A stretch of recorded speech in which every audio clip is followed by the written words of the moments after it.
Hello everyone, this is Vaibhav Sharma and with me is a brand spanking new Nokia N97 Mini. Now if you look at the box, you'll see that the box corresponds with the entire image of the Mini.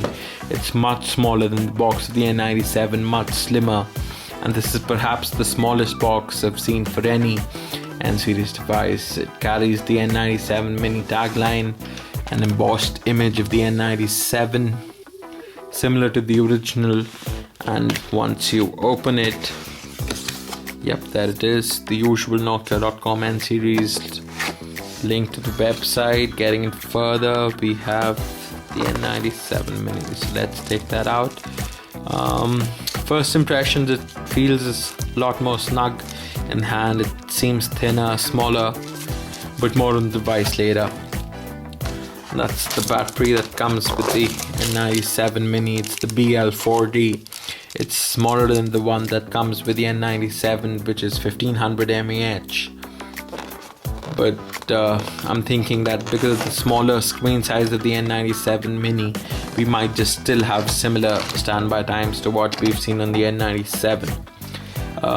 In the box is the usual micro USB cable. The N97 Mini, like the N97, can charge via USB, so that's handy for your computer for transferring data as well. The micro USB charger. And the one thing that's different from the N97 is this new headphone that Nokia is shipping with their devices. It's got an inbuilt remote which controls play, pause, and next. The earphones have changed. It's more of the in-ear kind of headphone rather than the other usual headphone that we've started to see from Nokia a lot. Now it also comes with different plugs for different ear sizes.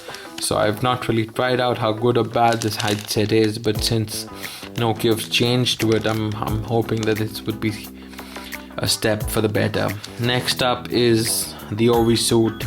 Now the N97 is perhaps, the Mini is perhaps one of the first devices shipped with the OV suit. The old vanilla PC suit is out, so the OV suit is in.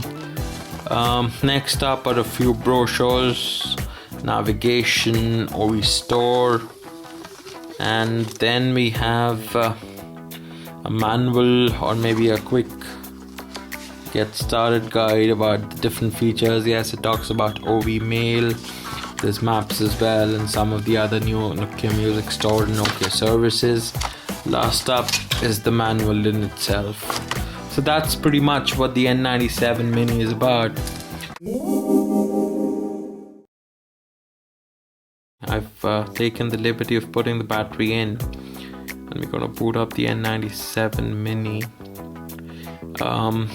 The reason I think the N97 Mini will do well is because it already comes with the 2.0 software that the N97 already got.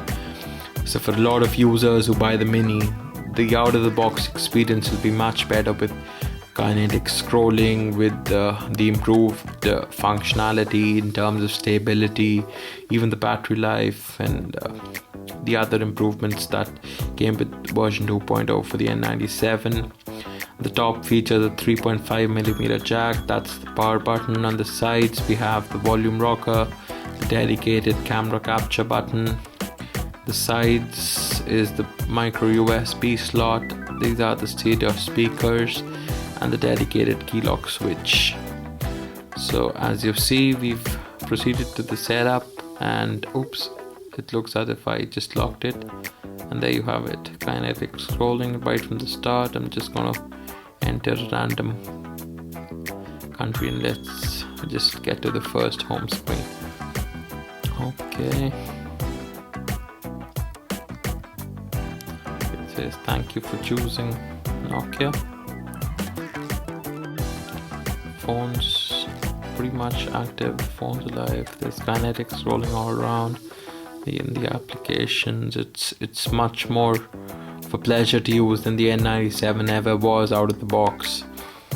And the N97 Mini features quite a few improvements.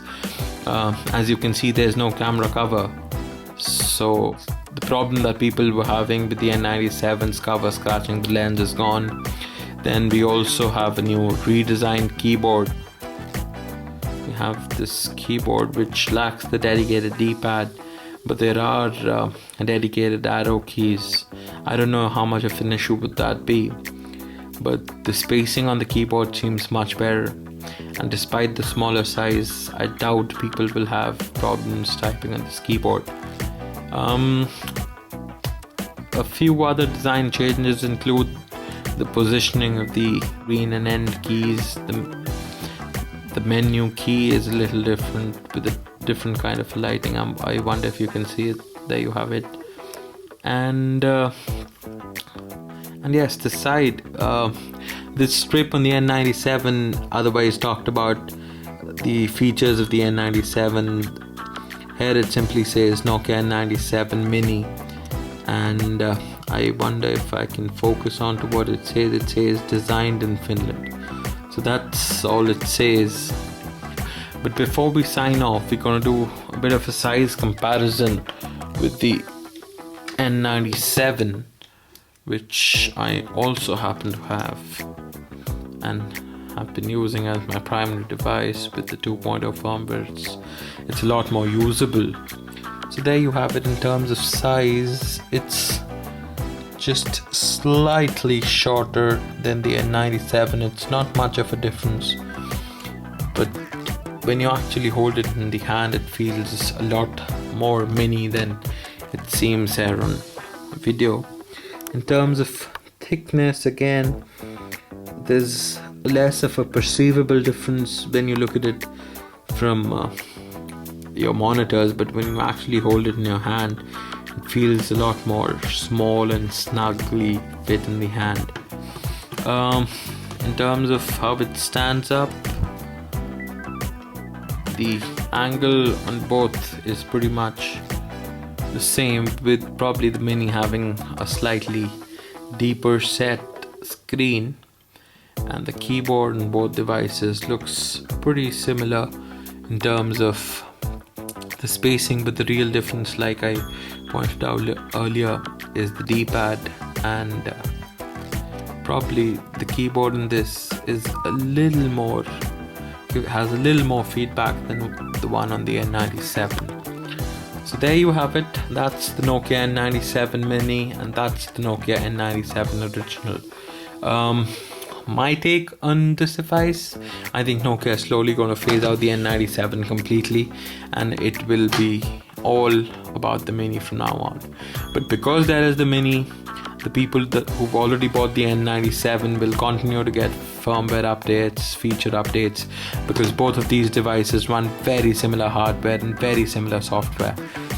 So there you have it, the N97 Mini. In case you have any questions, just let us know, and I'll be happy to get back to you. This is Vaibhav signing off. Thank you so much.